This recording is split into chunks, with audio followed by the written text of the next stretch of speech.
النهاردة حكايتنا مش حكاية من الخيال، دي وجع من قلب الواقع. بنت كانت بتحلم ببيت وستر، لكن النصيب كتب ليها وجع العمر. حكاية كل بنت قالت هو هيحبني ويصوني، بس طلع الحب ده هو بداية النهاية. تعالوا نسمع جدتي وهي بتحكي لينا حكاية عروسة الإسماعيلية، حكاية لازم كل بنت تسمعها قبل ما تقول كلمة بحبه. السلام عليكم يا جدتي، عاملة ايه النهاردة؟ متضايقة ليه؟ فيكي ايه؟ ابدا يا حبيبتي، انا مش متضايقة ولا حاجة، بس في حاجة سمعتها زعلتني جدا. خير يا تيتا؟ ايه هي؟ الاول لازم ارد عليك السلام واقولك عليكم السلام ورحمة الله والصلاة والسلام على اشرف رسول الله. فينك يا رسول الله؟ وفين حكمك وفين مواعظك وفين احاديثك اللي ما بنعملش بيها؟ عليه افضل الصلاة واتم السلام. يا حبيبتي، النهاردة عرفت إن واحد اسمه فارس موجود فين؟ في بورسعيد. اتقدم لبنت عشان يتجوزها، فأهل البنت رفضوا لأنه حسوا إن هو إنسان مش مناسب. البنت كانت بتحبه فقالت لهم لا، أنا مش هتجوز غيره. قعدوا طبعا يحاولوا معاها مرة واتنين وتلاتة، ولكن للأسف هي أصرت عليه فاتجوزته. خلاص وافقوا واتجوزوا. بعد ما اتجوزوا بحاجة بسيطة بصت لقيت إن هو شخص عصبي جدا وبيضربها ويهينها. طبعا البنت هتعمل ايه؟ هتروح تقول لأهلها؟ طب ما هم كانوا رافضينه. فاضطرت إنها هي توافق وتسكت. هتعمل ايه؟ على أمل إن ربنا سبحانه وتعالى يعني يهديه في يوم من الأيام بقى. المهم، فالبنت بعد شوية بقت حامل. بعد حوالي شهر أو شهرين من الجواز، يعني مدة صغيرة جدا، بقت حامل.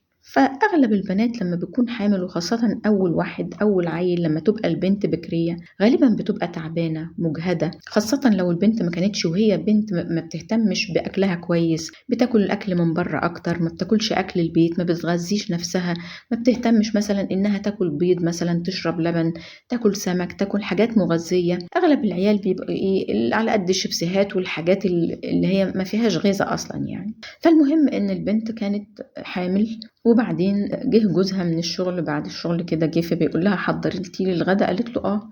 فراحت جابت الغدا عبارة عن صينية بطاطس باللحم. قال لها يلا هاتي الرز. فهي جابت عيش وقالت له لا، انا ما عملتش رز عشان لقيت نفسي تعبانة فنمت شوية. راح مسكها ضاربها ومبهدلها وهنها، واخر راح شايلها وحدفها من البلكونة. ورجع كده سكت بقى؟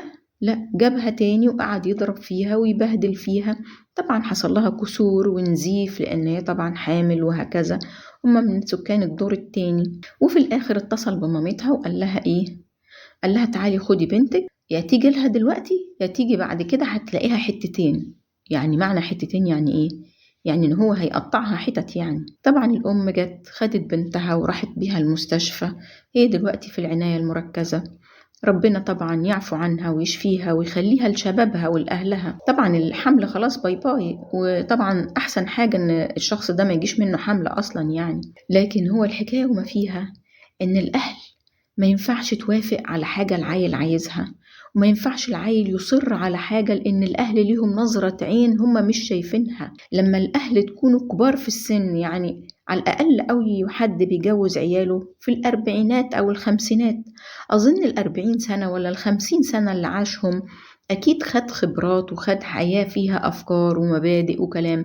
أنت كعيل صغير لسه عشرينات أو تلاتينات، حتى في بداية التلاتينات لسه ما خدتش الخبرة بتاعت الأربعينات والخمسينات. فالمفروض رأي الأهل يحترم. والمفروض كمان إن البنت لو اتجوزت وكانت متجوزة واحد وهي أصرت عليه، لما تلاقيه مش كويس تلجأ لأهلها، ما تقولش بكرة يتصلح. والأهل كمان يستقبلوها كويس، لأن ما ينفعش عشان هي اختارت خلاص تحملي بقى نتيجة اختيارك.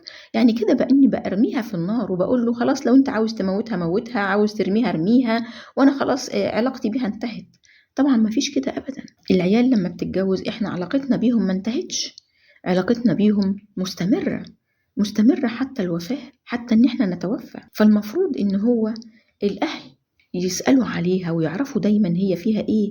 ولو البنت كانت حاسة إن يعني الأم تزور بنتها كده وحاسة إن بنتها مش مبسوطة أو في حاجة، تصر على إنها تعرف السبب. طبعا هنقول إيه، ربنا يلطف بيها. ولكن العيل لازم يسمع كلام أهله، لأن هو عنده خبرة وبعدين هنقول لو في بعض الأهل القليلة جدا اللي مش كويسة، لو هم مش كويسين فخلاص ماشي، هنقول ماشي، انت عايزة تخرجي من هذا البيت اللي مش كويس بأي طريقة.